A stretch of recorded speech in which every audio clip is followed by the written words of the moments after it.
بسم الله الرحمن الرحيم. ألف لام را، تلك آيات الكتاب المبين. إنا أنزلناه قرآنا عربيا لعلكم تعقلون. نحن نقص عليك أحسن القصص بما أوحينا إليك هذا القرآن وإن كنت من قبله لمن الغافلين. إذ قال يوسف لأبيه يا أبت إني رأيت 11 كوكبا والشمس والقمر رأيتهم لي ساجدين. قال يا بني لا تقصص رؤياك على إخوتك فيكيدوا لك كيدا إن الشيطان للإنسان عدو مبين.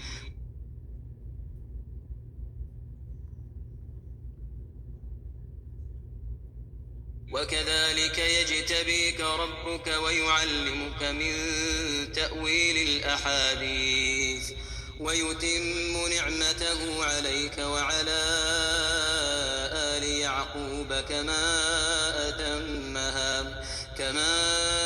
أتمها على أبويك من قبل إبراهيم وإسحاق إن ربك عليم حكيم. لقد كان في يوسف وإخوته آيات للسائلين إذ قالوا ليوسف وأخوه أحب إلى أبينا منا ونحن عصبة إن أبانا لفي ضلال مبين. اقتلوا يوسف أو اطرحوه أرضا يخل لكم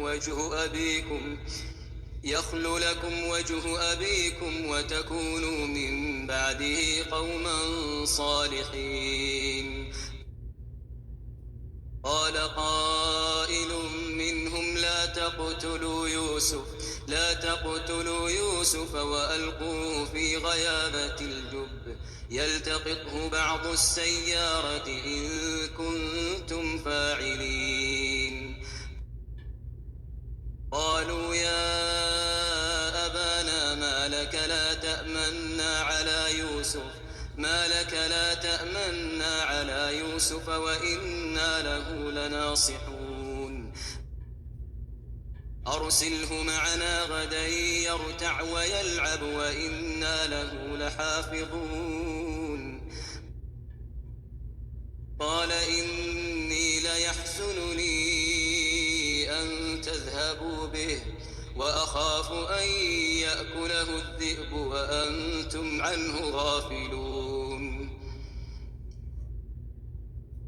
قالوا لئن أكله الذئب ونحن عصبة إنا إذا لخاسرون.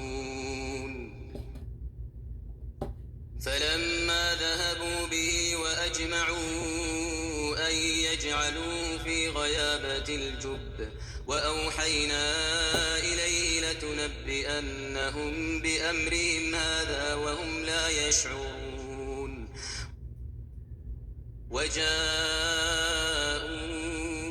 أباهم عشاء يبكون.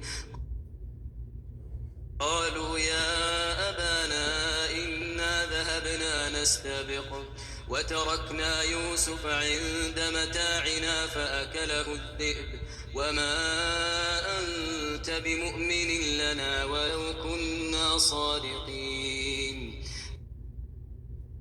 وجاءوا على قميصه بدم كذب قال بل سولت لكم أنفسكم أمرا فصبر جميل والله المستعان على ما تصفون. وجاءت سيارة فأرسلوا واردهم فأدلى دلوه قال يا بشرى هذا غلام وأسروه بضاعة والله عليم بما يعملون وشروه بثمن بخس دراهم معدودة وكانوا فيه من الزاهدين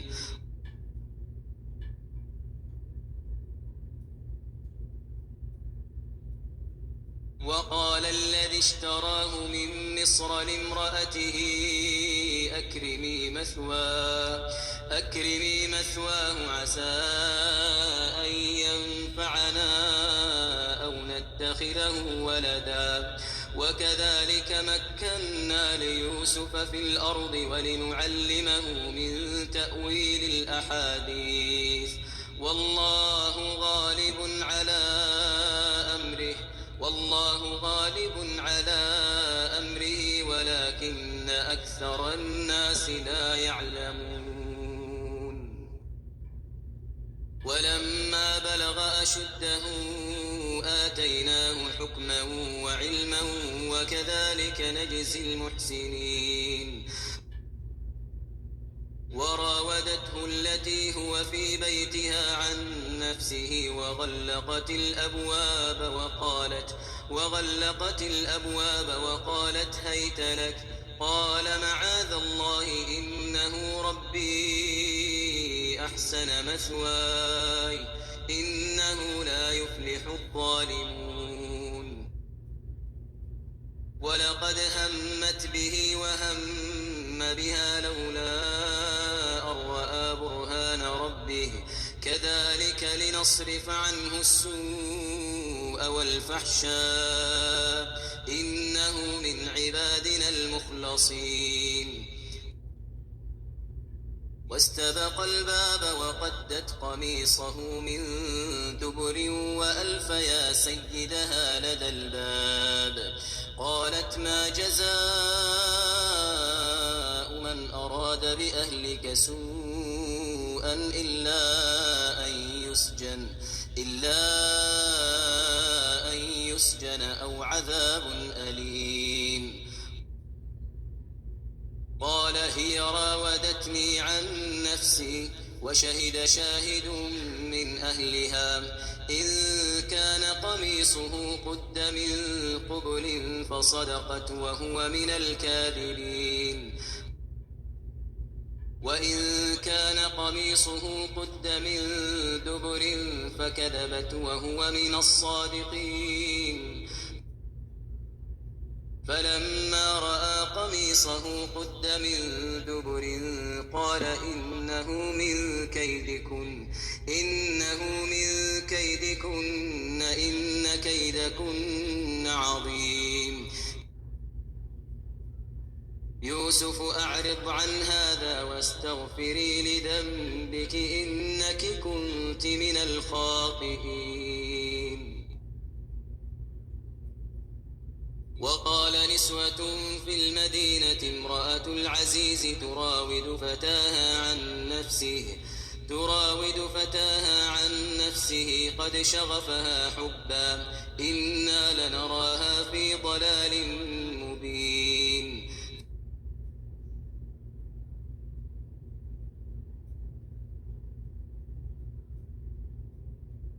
فلما سمعت بمكرهن أرسلت إليهن وأعتدت لهن متكئا وآتت كل واحدة منهن سكينا وقالت اخرج عليهم فلما رأينه أكبرنه وقطعن أيديهن وقلن حاش لله ما هذا بشرا إن هذا إلا ملك كريم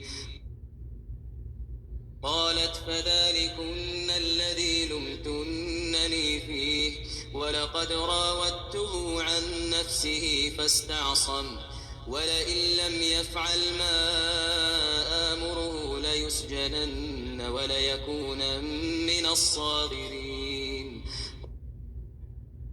قال رب السجن أحب إلي مما يدعونني إليه وإلا تصرف عني كيدهن أصب إليهن وأكن من الجاهلين. فاستجاب له ربه فصرف عنه كيدهن إنه هو السميع العليم.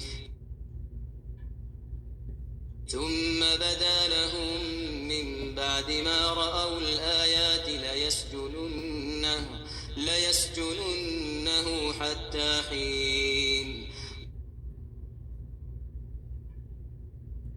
ودخل معه السجن فتيان قال أحدهما إني أراني أعصر خمرا وقال الآخر إني أراني أحمل فوق رأسي خبزا تأكل الطير منه نبئنا بتأويله إنا نراك من المحسنين.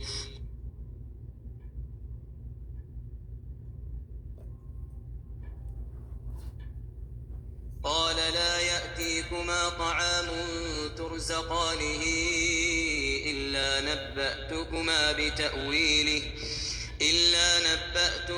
بتأويله قبل أن يأتيكما ذلكما مما علمني ربي إني تركت ملة قوم لا يؤمنون بالله وهم بالآخرة هم كافرون.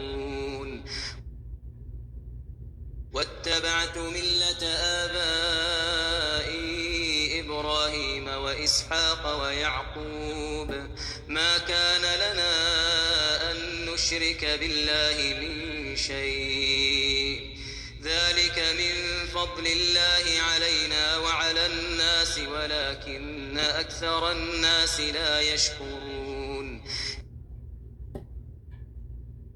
يا صاحبي السجن أأرباب متفرقون خير أم الله الواحد القهار.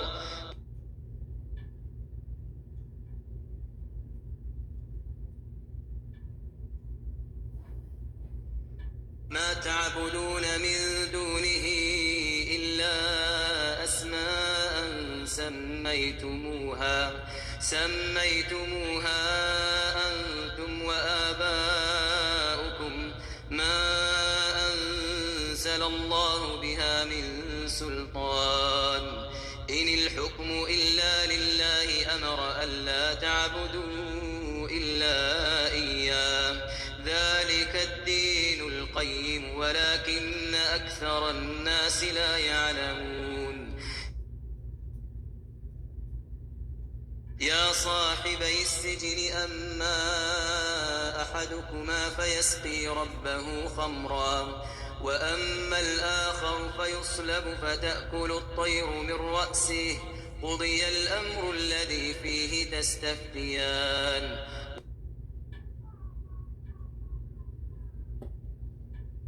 وقال للذي ظن أنه ناج منه اذكرني عند ربك فأنساه الشيطان ذكر ربه فلبث في السجن بضع سنين. وقال الملك إني أرى 7 بقرات سمان يأكلهن 7 عجاف و7 سنبلات خضر وأخر يابسات يا أيها الملأ أفتوني في رؤياي إن كنتم للرؤيا تعبرون. قالوا أضغاث أحلام وما نحن بتأويل الأحلام بعالمين. وقال الذي نجا منهما وادكر بعد أمة أنا أنبئكم بتأويله فأرسلون. يوسف أيها الصديق أفتنا في 7 بقرات سمان يأكلهن 7 عجاف و7 سنبلات خضر وأخر يابسات لعلي يرجع إلى الناس لعلهم يعلمون قال تزرعون 7 سنين دأبا فما حصدتم فذروه في سنبله إلا قليلا مما تأكلون ثم يأتي من بعد ذلك 7 شداد يأكلن ما قدمتم لهن إلا قليلا مما تحصنون ثم يأتي من بعد ذلك عام فيه يغاث الناس وفيه يعصرون وقال الملك ائتوني به فلما جاءه الرسول قال ارجع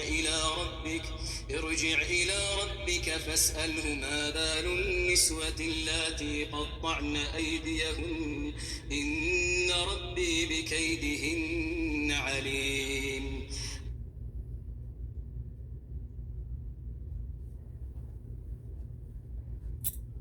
قال ما خطبكن إذ راوتن يوسف عن نفسه قلنا حاش لله ما علمنا عليه من سوء قالت امرأة العزيز الآن حصحص الحق أنا راودته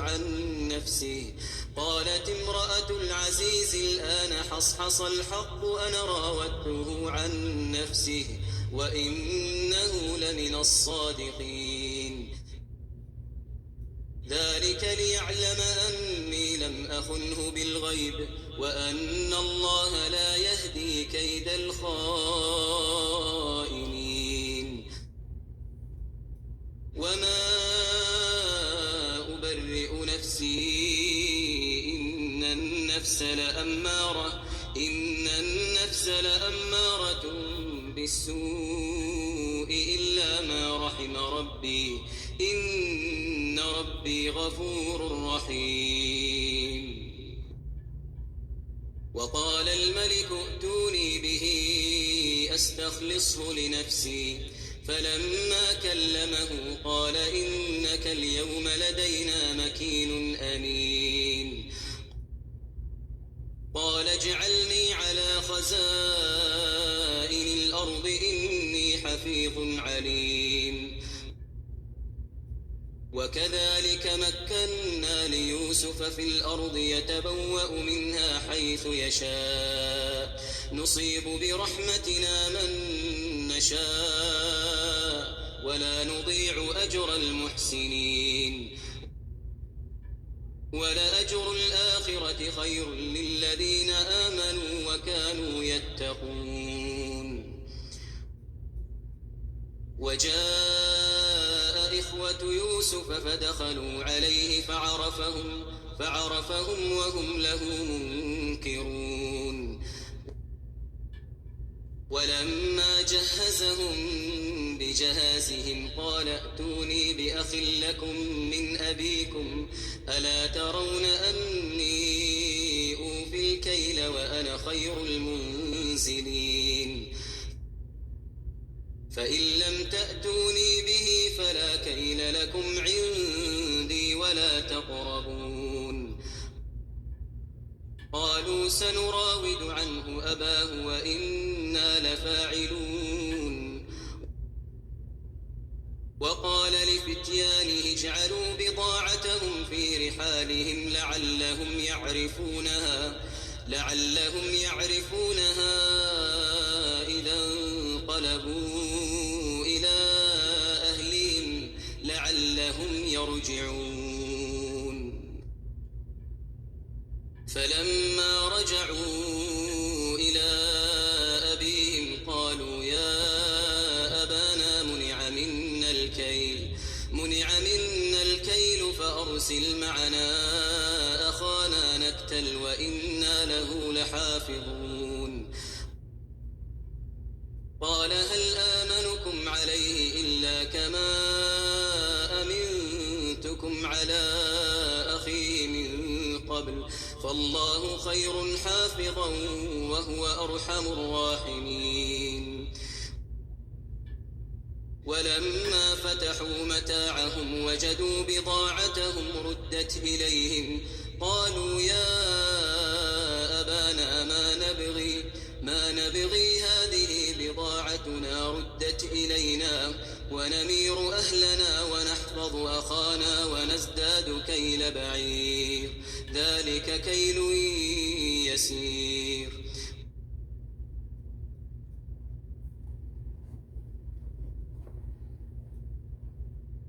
قال لن أرسله معكم حتى تؤتون موثقا من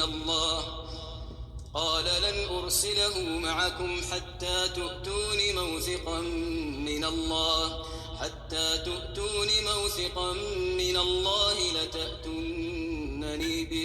لتأتونني به إلا أن يحاط بكم.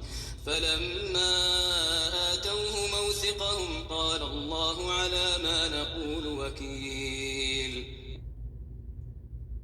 وقال يا بني لا تدخلوا من باب واحد وادخلوا من أبواب متفرقة وما أغني عنكم من الله من شيء إن الحكم إلا لله عليه توكلت وعليه فليتوكل المتوكلون. ولما دخلوا من حيث أمرهم أبوهم ما كان يغني عنهم من الله من شيء إلا حاجة في نفس يعقوب قضاها وإنه لذو علم لما علمناه ولكن أكثر الناس لا يعلمون. ولما دخلوا على يوسف آوى إليه أخاه قال إني أنا أخوك فلا تبتئس بما كانوا يعملون.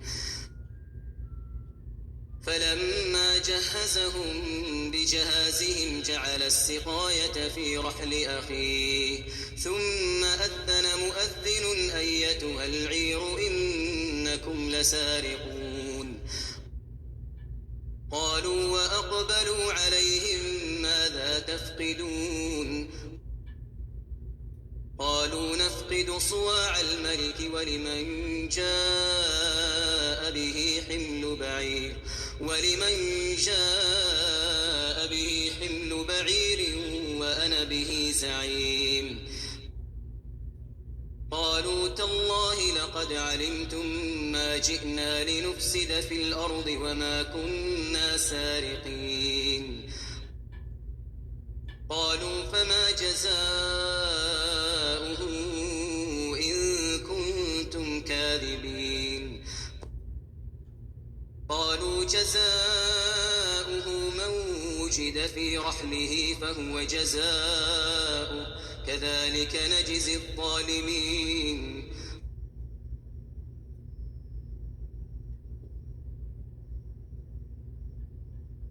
فبدأ بأوعيتهم قبل وعاء أخيه ثم استخرجها من وعاء أخيه كذلك كدنا ليوسف ما كان ليأخذ أخاه في دين الملك إلا أن يشاء الله نرفع درجات من نشاء وفوق كل ذي علم عليم. قالوا إن يسرق فقد سرق أخ له من قبل فأسرها يوسف في نفسه ولم يبدها لهم قال أنتم شر مكانا والله أعلم بما تصفون. قالوا يا أيها العزيز إن له أبا شيخا كبيرا فخذ أحدنا مكانه إنا نراك من المحسنين. قال معاذ الله أن نأخذ إلا من وجدنا متاعنا عنده إنا إذا لظالمون.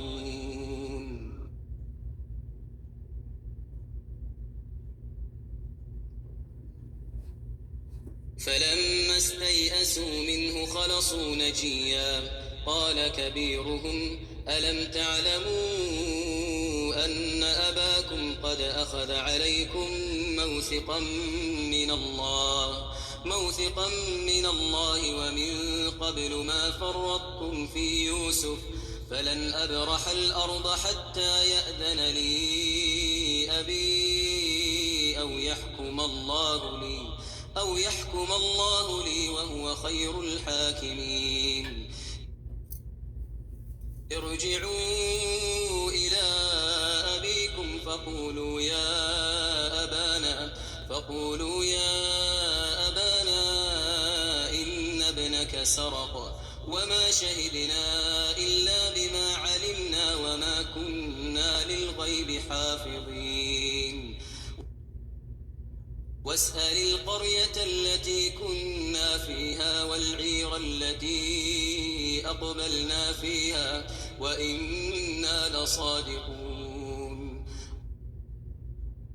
قال بل سولت لكم أنفسكم أمرا فصبر جميل عسى الله أن يأتيني بهم جميعا إنه هو العليم الحكيم.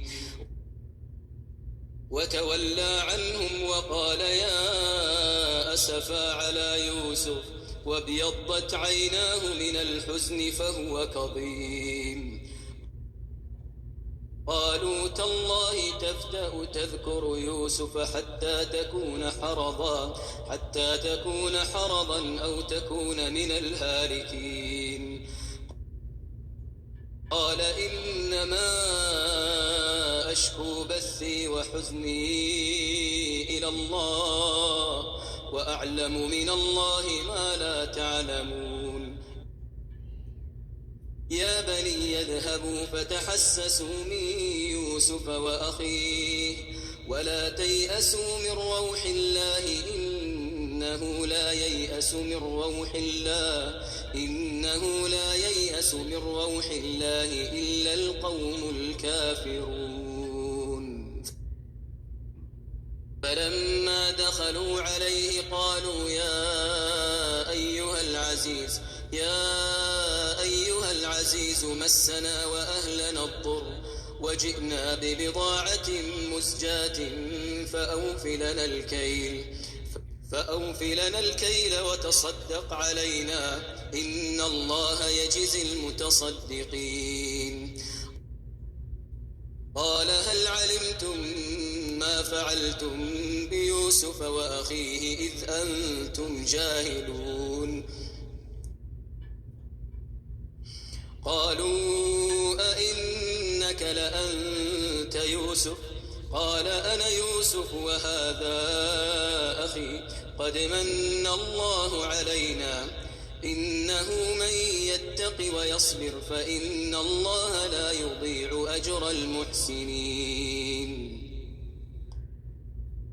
قالوا تالله لقد آثرك الله علينا وإن كنا لخاطئين.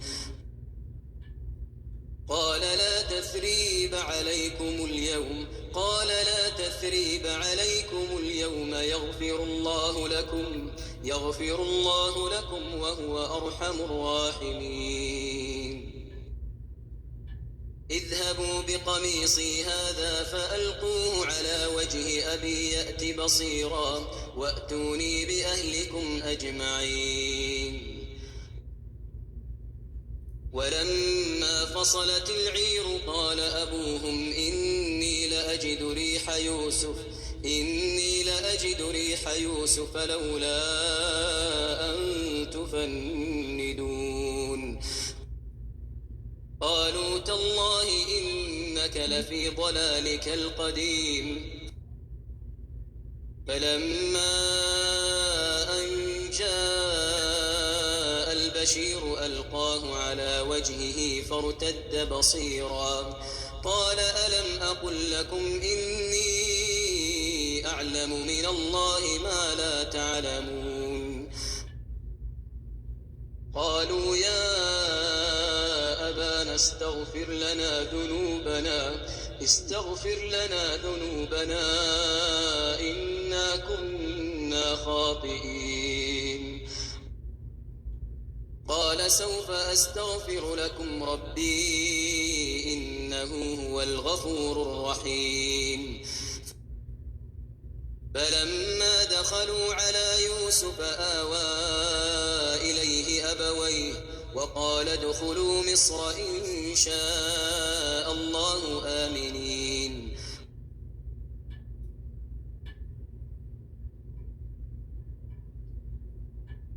ورفع أبويه على العرش وخروا له سجدا وقال يا أبت هذا تأويل رؤياي من قبل قد جعلها ربي حقا وقد أحسن بي إذ أخرجني من السجن وجاء بكم من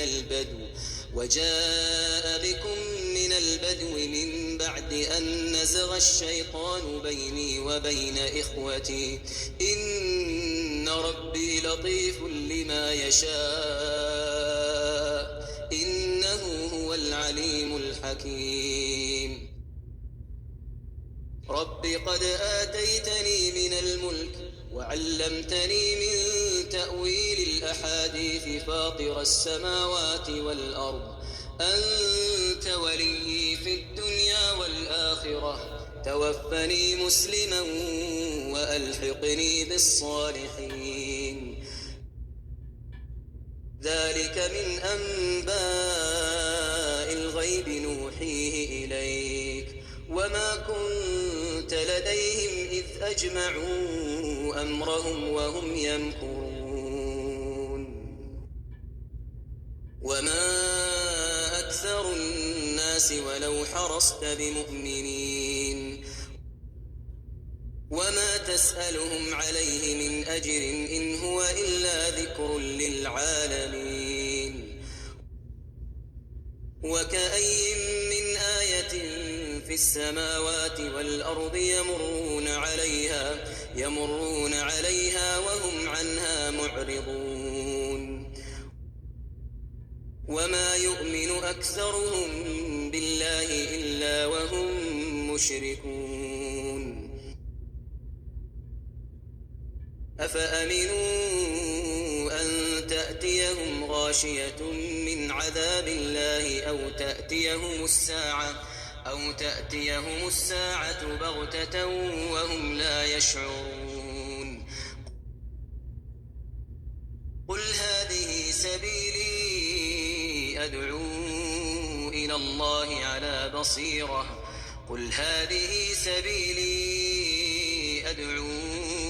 الله على بصيرة أنا ومن اتبعني وسبحان الله وما أنا من المشركين